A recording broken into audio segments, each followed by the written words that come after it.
Indo British advanced pain clinic నొప్పి మాయం surgery దూరం for appointments 9155515563. Hi guys, welcome back to iDream media. ఈరోజు మనతో ఉన్నారు సర్టిఫైడ్ ఫైనాన్షియల్ ప్లానర్ అయిన మాధవిరెడ్డి గారు. అయితే 2025లో ఫైనాన్షియల్ ప్లానింగ్ ఎందుకు చేయాలి, ఎలా చేసుకోవాల్సి ఉంటుంది? ఎందుకంటే పెరుగుతున్న ఈ ధరలు అయితే మీకు ఎప్పటికీ తగ్గడానికి ఛాన్స్ అయితే లేదు. ముఖ్యంగా హెల్త్ ఎమర్జెన్సీ అయ్యి ఉండొచ్చు, లేకపోతే ఎనీ కైండ్ ఆఫ్ ఎమర్జెన్సీ మీరు ధరలు దారుణంగా పెరగడం అనేది వెరీ కామన్ పాయింట్. ఇలాంటి టైంలో మన సంపాదన పెరగాలి, మన ఇన్వెస్ట్మెంట్ పెరగాలి, మనం సేఫ్గా ఉండాలి ఫైనాన్షియల్గా. సో ఎలా ఉండాలనేది మ్యామ్తో మాట్లాడి తెలుసుకుందాం. Hi ma'am. హలో అండి. మ్యామ్, ద్రవ్యోల్బణం, ఇన్ఫ్లేషన్ ఏ విధంగా పిలిచినా అది అయితే ఆగట్లేదు, దూసుకుపోతుంది. బట్ ఇన్వెస్ట్మెంట్ వైజ్ చూసుకున్నా, సంపాదన పరంగా చూసుకున్నా అవి చాలా మినిమల్గా పెరుగుతూ ఉన్నాయి. అవునండి. ఫైనాన్షియల్ ప్లానింగ్ ప్రకారం 2025లో మనం తెలుసుకోవాల్సిన విషయాలు ఏంటి, చేయకుండా మిస్టేక్స్ ఏంటి? సో నేను కొన్ని ఎగ్జాంపుల్స్ తీసుకుంటానండి, so that you can understand financial planning అనేది ఈజ్ నాట్ ఏ చాయిస్. ఇంకా మీకు చాయిస్ లేదు. అప్పట్లో ఏంటంటే ఫైనాన్షియల్ ప్లానర్స్ దగ్గరికి ఎంతమంది వెళ్ళేవాళ్ళు అండి? ఇప్పటికీ కూడా చాలా తక్కువ ఫైనాన్షియల్ ప్లానర్ దగ్గరికి వెళ్ళి మనం బడ్జెట్ చేయించుకోవాలి అంతే. తర్వాత వాళ్ళని అడిగి ఇన్వెస్ట్మెంట్స్ చేయాలి, వాళ్ళని అడిగి రిస్క్ మేనేజ్మెంట్ చేయించుకోవాలి, ట్యాక్స్ ప్లానింగ్ చేయించుకోవాలి, ఇలా ఆలోచించేవాళ్ళు. అంటే ఏదైనా డెసిషన్స్ తీసుకోవాలి, ఇల్లు కొనుక్కోవాలి, లేదు రియల్ ఎస్టేట్లో పెట్టాలి, లేదు స్టాక్స్లో పెట్టుకోవాలా, ఈ వచ్చిన అమౌంట్ని ఎక్కడ ఇన్వెస్ట్ చేయాలి, ఇవి ఏమైనా డెసిషన్స్ తీసుకునేటప్పుడు ఒక ఫైనాన్షియల్ ప్లానర్ని కన్సల్ట్ చేయడం అనేది మనకేం అలవాట్లేదు. But now 2025 is really making us like is not a choice. Financial ప్లానర్ని కలవడం కానీ, ఎక్స్పర్ట్ని కలవడం, లేదంటే మీరు ఫైనాన్షియల్ ప్లానింగ్ గురించి సీరియస్గా ఆలోచించడం అనేది ఇట్ ఈస్ ఎ నెసెసిటీ అండి. ఇప్పుడు మనకేం చాయిస్ కాదు. So why it is like that we will see that. First మీరు అన్న పాయింట్తోనే స్టార్ట్ చేద్దాము. ఎకనామిక్ అన్సర్టనిటీ మనం 2025లో ఎక్కువగా చూడబోతున్నాం. ఓకే, ఎకనామిక్ అన్సర్టనిటీ అంటే ఒకవైపు మీరు అన్నట్టుగా ఇన్ఫ్లేషన్ పెరగడము, మీ శాలరీసు, మీ బిజినెస్ ఇన్కమ్లు, అంటే కొంతమంది బిజినెస్ చేస్తూ ఉంటారు, కొంతమంది శాలరీడ్ ఇన్కమ్, బట్ ఈ ఇద్దరూ కూడా ఇన్కమ్లో అంత గ్రోత్ చూడలేరు. 2025 is going to be very uncertain, either for the business people, either for the salaried employee. So దీనివల్ల ఏంటంటే కొంచెం బడ్జెటింగ్ చేసుకోవడము, కొంచెం అంటే మీరు 20% ఎఫెక్ట్ పెట్టారనుకోండి, యూ క్యాన్ సీ 80% రిజల్ట్స్. మీరు పెట్టిన 10-20% ఎఫర్ట్ వల్ల మీరు చాలా వరకు ఫైనాన్షియల్ ప్లానింగ్లో గోల్స్ అన్ని అచీవ్ చేయగలుగుతారు. Just you need to take some initiative.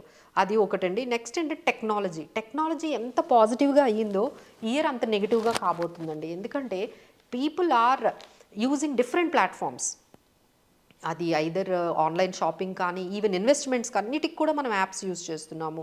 ఏది బై చేయాలన్నా మనం ప్లాట్ఫామ్స్కి వెళ్ళిపోతున్నాము. So the following you being a victim in a under cyber crime is like ఏంటంటే, ఈవెన్ నాకు తెలిసిన ఐటీ ఎంప్లాయీస్ కూడా అండి, they are part of the cyber crime. ఇలా ఇన్వెస్ట్మెంట్ గురించి స్కామ్స్ ఎక్కువగా అయిపోతున్నాయండి. సో ఏవో ఒకటి చెప్పడము, మీ దగ్గర నుంచి మనీ తీసుకోవడం. అంటే ఇప్పుడు ఒక స్కామ్ గురించి తెలిసిందనుకోండి, when you become alert then you will get a new scam. So ఇది చాలా పెరిగిపోయిందండి. సో ఎవరైతే ఈ ప్లాట్ఫామ్స్లో ఉన్నారో వాళ్ళందరూ కూడా టెక్నాలజీని ఎక్కువగా యూస్ చేస్తున్నారో they need to be very very careful right now. ఎందుకంటే సైబర్ క్రైమ్స్ అనేవి బాగా పెరిగిపోయాయి మనకి. నెక్స్ట్ ఏంటంటే చేంజింగ్ జాబ్స్ అనేది బాగా ఉందండి. ఈ ఇయర్లో మనం బాగా చూస్తున్నాము. సో పీపుల్ ఆర్ లైక్ మనం ట్రాన్స్ఫర్మేషన్, అంటే మీ జాబ్లో ఒక రకమైన ట్రాన్స్ఫర్మేషన్స్ అనేవి కనపడుతున్నాయి బికాస్ ఆఫ్ ఆటోమేషన్. ఎక్కడికి వెళ్ళినా మీకు ఆటోమేషన్ వచ్చేస్తుంది, ఆర్టిఫిషియల్ ఇంటెలిజెన్స్ వస్తుంది. So now the trends are drastically at a fast, చాలా స్పీడ్గా చేంజ్ అయిపోతుంది. మీ చుట్టూ ఉన్న ఏదైతే సర్కమ్స్టెన్సెస్ ఉన్నాయో, మీ జాబ్ ఎన్విరాన్మెంట్ ఉందో, ఈ ఆర్టిఫిషియల్ ఇంటెలిజెన్స్ కానీ, ఏఐ కానీ, ఫ్రీలాన్స్ అనేవి చాలా పెరిగిపోయాయండి. అంటే now you cannot rely on single income. మీరు కొన్ని స్కిల్స్ డెవలప్ చేసుకొని better you need to have certain another ఇన్కమ్ని డెవలప్ చేసుకోవాలంటే కొన్ని స్కిల్స్ అయితే నేర్చుకోండి. సో ఫ్రీలాన్స్ జాబ్స్ కూడా ఇప్పుడు చాలా అట్రాక్టివ్గా ఉన్నాయండి. Like they do work only for 3-4 hours in a day. But ఆ స్కిల్ వల్ల ఏమవుతుందంటే they are getting elevated. So ఎందుకంటే ఆర్గనైజేషన్స్ కూడా మిమ్మల్ని ఫుల్ టైం తీసుకున్నారనుకోండి, మీరు 12 lakhs 13 lakhs అడుగుతారు.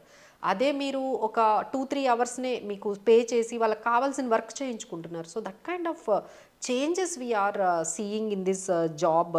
అలానే ఎంటర్ప్రీనర్షిప్ స్కిల్స్ బాగా పెరిగాయి, వెంచర్స్ అనేవి లేకపోతే వెంచర్ క్యాపిటల్ అనేది బాగా వెళ్తుంది.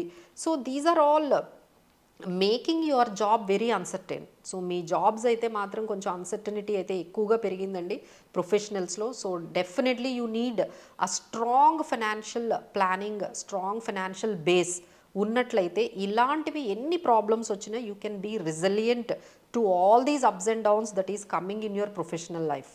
ఓకే, అండ్ నెక్స్ట్ వన్ ఏంటంటే న్యాచురల్ కెలామిటీస్. ఇప్పుడు ఆల్రెడీ మనకి వైరస్తో స్టార్ట్ అయింది, 2025 హెచ్ఎంపీవీ వైరస్తో స్టార్ట్ అయింది. సో ఇలాంటివి ఎన్ని రాబోతున్నాయో, అలానే మనకి న్యాచురల్ డిజాస్టర్స్ ఇప్పుడే మనం యూఎస్లో కూడా చూసాం, న్యాచురల్ డిజాస్టర్ అక్కడ కూడా స్టార్ట్ అయింది.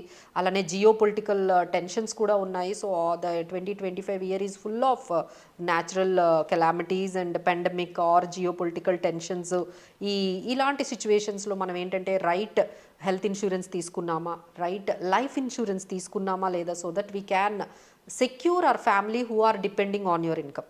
అదొక్కసారి చెక్ చేసుకోండి. డోంట్ బీ సో అంటే మనకేమీ జరగదులే, మనకేమీ కాదులే, అలాంటి నెగ్లిజెన్స్ ఏమీ ఉండకండి. ఎందుకంటే situations are not that much. So you have to secure your family first. ఫైనాన్షియల్గా వాళ్ళని సెక్యూర్గా ఉంచండి. హెల్త్ ఇన్సూరెన్స్ అంతా కూడా మీరు పర్ఫెక్ట్గా మిమ్మల్ని, మీ ఫ్యామిలీని, మీ పేరెంట్స్ని, మీ ఎవరైతే డిపెండెంట్స్ ఉన్నారో వాళ్ళందరినీ కూడా కవర్ చేయండి, సఫిషియెంట్గా కవర్ చేయండి.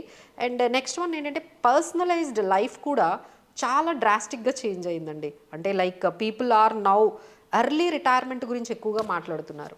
మేడం మీరు ఒక ఫిగర్ చెప్పండి, మేము తొందరగా సంపాదించేస్తాము, so that we don't need to think about today income ఉంటుందా ఉండదా అనే టెన్షన్ లేకుండా ఉంటుంది. మీరు ఒక ఫిగర్ చెప్పేయండి మేడం, ఇది నా లైఫ్ స్టైల్ అంటున్నారు. ఆ ఫిగర్ వాళ్ళు ఎంత తొందరగా రీచ్ అవుతున్నారంటే యూ కాంట్ బిలీవ్ 10 ఇయర్స్లోనే. So if I say sir మీకున్న లైఫ్ స్టైల్కి ఒక 10 crores కావాలి అంటే they are getting ready to do everything to reach that goal faster. Ways of income పెంచుకుంటున్నారు, because they are feeling very uncertain in their jobs. ఈ job ఎన్ని రోజులు ఉంటుంది, ఇన్కమ్ ఎన్ని రోజులు ఉంటుంది, so let's have some financial security అనేది అలాంటి చేంజ్ అయితే బాగా కనిపిస్తుందండి. అలానే ఆస్పిరేషన్స్ లైక్ గ్లోబల్ టూర్కి వెళ్ళాలి, ఇలాంటి ఆస్పిరేషన్స్ కూడా మేము అలానే హైయర్ ఎడ్యుకేషన్ కూడా బాగా తీసుకుంటున్నారండి. దే ఆర్ ఈవెన్ జాబ్స్ చేస్తూ ఉన్నా సరే they are pursuing by spending lakhs of rupees on the skills development కోసం చాలా ఖర్చు పెడుతున్నారు. అలానే బిజినెసెస్లో కూడా ఎంటర్ అవుతూ ఉన్నారు. So these kind of changes we are seeing for the personal ఫ్రంట్లో కూడా మనకి బాగా డ్రాస్టిక్. అంటే ఎలా అంటే బ్యాలెన్స్డ్గా ఏం ఉండట్లేదు. People are taking risks and people are thinking of starting the businesses and getting early retirement or going for global tour and going a different way of business or profession. ఇలాంటివి అయితే చాలా changes అయితే మనకి personal గోల్స్లో కూడా చాలా వరకు కనిపిస్తున్నాయండి. But ఇవన్నీ చేంజెస్ని మీరు అంటే ఎదుర్కోవాలి, లేకపోతే ఈ చేంజెస్కి మనం ప్రిపేర్డ్గా ఉండాలి అంటే first you need to assess your current financial status. అసలు మీకున్న ఇప్పుడున్న సిచ్యువేషన్, మీ కరెంట్ స్టేటస్ ఏంటి, మీకు నెట్వర్త్ ఎంత ఉంది, అసెట్స్ ఎంత ఉన్నాయి, లైబిలిటీస్ ఎంత ఉంది, మీ ఇన్కమ్ ఏంటి, ఎక్స్పెండిచర్ ఏంటి అనేది కంపల్సరీ మీరు కూర్చొని ఒక ఫైనాన్షియల్ ఎక్స్పర్ట్తో డిస్కస్ అయితే చేయాలండి. ఆ తర్వాత సెట్ గోల్స్, మీకంటూ కొన్ని గోల్స్ అయితే ఇప్పుడు మనం చాలా గోల్స్ ఎక్స్ప్లెయిన్ చేసాము. So set the goals and give the priority and create the budget and invest wisely. Risk తీసుకోకుండా అయితే అవ్వదు కదండి, we need to take the risk. But ఎంత క్యాలిక్యులేటివ్ రిస్క్ తీసుకుంటున్నామో, ఆ తీసుకున్న రిస్క్ని ఎలా మేనేజ్ చేసుకుంటున్నామో అనేది అయితే ఉండాలండి. సో వితౌట్ ఎనీ రిస్క్స్ మనమైతే చాలామంది చూస్తున్నామండి. Like we're seeing stock market trading అనేది ఒక అంటే మీరు ఎట్లా అయితే మనకి ఈ దాన్ని ఏమంటారు లైక్ డ్రగ్స్ లాగా ఎడిక్షన్ అయిపోతుందో, we are getting so many examples especially the youth. They are using stock market trading as a ఎడిక్టెడ్గా అయిపోతూ ఉన్నారు. దాని గురించేనండి, దాని గురించే. సో వాళ్ళందరూ రీహాబ్లో కూడా జాయిన్ అవుతున్నారు. అంటే వాళ్ళకి ఆ ట్రేడింగ్ చేయకపోతే they are getting some kind of impulsiveness. అది ఎలా స్టార్ట్ అయ్యింది, ఎట్లా ఎండ్ అవుతుందో చూడండి. సో వాళ్ళకి డబ్బులు పోతున్నా ఆపట్లేదు, నష్టం వస్తున్నా ఆపట్లేదు, అప్పులు చేసైనా తెస్తున్నారు. అంటే is it for wealth or an addiction? అది వెల్త్ అనే క్రియేషన్ అనే కాన్సెప్ట్ నుంచి ఎప్పుడో అక్కడికి వెళ్ళిపోయిందండి, ఎడిక్షన్ అనే స్టేజ్కి వెళ్ళిపోయింది. సో ఎవరైనా ఈ స్టేజ్లో అంటే నేను ట్రేడింగ్ చేయకపోతే నేను ఇంక ఉండలేను ఈరోజు అనే స్టేజ్లో మీరు కానీ ఉన్నారంటే definitely you are at this kind of obsession towards trading. అది కొంచెం మీరు ఆ స్టేజ్లో ఉన్నప్పుడే వెనక్కి వచ్చేయడం మంచిదండి. So all those things that whatever we're saying like seek professional help. ఏదైనా మీకు ఇష్యూస్ ఉంటే ఇలా మనం చెప్పిన ఈ డిస్కషన్స్లో బెటర్ ఒక ప్రొఫెషనల్ హెల్ప్ తీసుకోండి. We're always there to help you in this kind of uncertainties in your professional and personal life. తప్పకుండా మ్యామ్. అండ్ తప్పకుండా చాలామందికి జాబ్స్ మీద అన్సర్టనిటీ, అంటే జాబ్ ఉంటుందా లేదా అనే సిచ్యువేషన్స్ కానీ, కాంపిటీషన్ కానీ, అండ్ మరీ ముఖ్యంగా రేపు మార్కెట్ ఏ విధంగా స్పందిస్తుందో తెలియకుండా ఇన్వెస్ట్ చేసే వాళ్ళు కానీ, అంటే డిఫరెంట్ డైవర్సిఫైడ్ ఆడియన్స్ అనే వాళ్ళు ఉన్నారు. ఎవరికైనా సరే కామన్గా ఒక సేఫ్ ఫైనాన్షియల్ ప్లానింగ్ అనేది చాలా ఇంపార్టెంట్ అండి. సేఫ్గా ఉండాలి మీరు ఫైనాన్షియల్ వైజ్ కానీ, హెల్త్ వైజ్ కానీ. సో వీటికి సంబంధించి మీకు డాక్టర్ని ఎలా కన్సల్ట్ చేస్తారు హెల్త్కి, అలాగే ఫైనాన్స్ సంబంధించి ఒక ప్లాన్ అని కన్సల్ట్ చేయడం కూడా సేమ్ అలాంటి ప్రాసెస్గానే మీరు భావించాల్సి ఉంటుంది. దానికి సంబంధించి ఇప్పుడు ఎపిసోడ్లో డిస్కస్ చేసిన ఎన్నో పాయింట్స్, మీరు ఇన్ఫ్లేషన్ ఎదుర్కొంటూ హెవీ రిటర్న్స్ అనేవి తీసుకోవడానికి, ఒక ప్రొడక్టివ్ రిటర్న్స్ తీసుకోవడానికి మీరు హెల్దీ ఇన్వెస్ట్మెంట్స్ అనేవి ఏముంటాయి, మీ బడ్జెట్ ప్లానింగ్ ఏంటి, ఇన్ కేస్ జాబ్ అనేది లాస్ అయితే ఎమర్జెన్సీ ఫండ్ లాంటివి ఉన్నాయా లేవా, అండ్ మరీ ముఖ్యంగా term insurance, health insurance, and అలాగే చాలా విషయాలు ఉంటుంటాయి ఓవరాల్ ఫైనాన్షియల్ ప్లానింగ్లో. దానికి సంబంధించిన పూర్తి వివరాలు మీరు డిస్ప్లే ఆఫ్ నెంబర్స్ కాల్ చేసి మ్యామ్ని కన్సల్ట్ చేయడం ద్వారా మీరు ఆ ప్లానింగ్ని మీరు తీసుకోవడానికి ఉంటుంది. అండ్ తప్పకుండా ట్యాక్స్ సంబంధించిన విషయాలు ఉండొచ్చు, దేనికి సంబంధించిన విషయాలైనా సరే మీరు మ్యామ్తో క్లియర్గా మాట్లాడి క్లోజ్ చేసుకోవచ్చు. సో వచ్చే ఎపిసోడ్లో మళ్ళీ కలుద్దాం. Thank you so much ma'am. Thank you.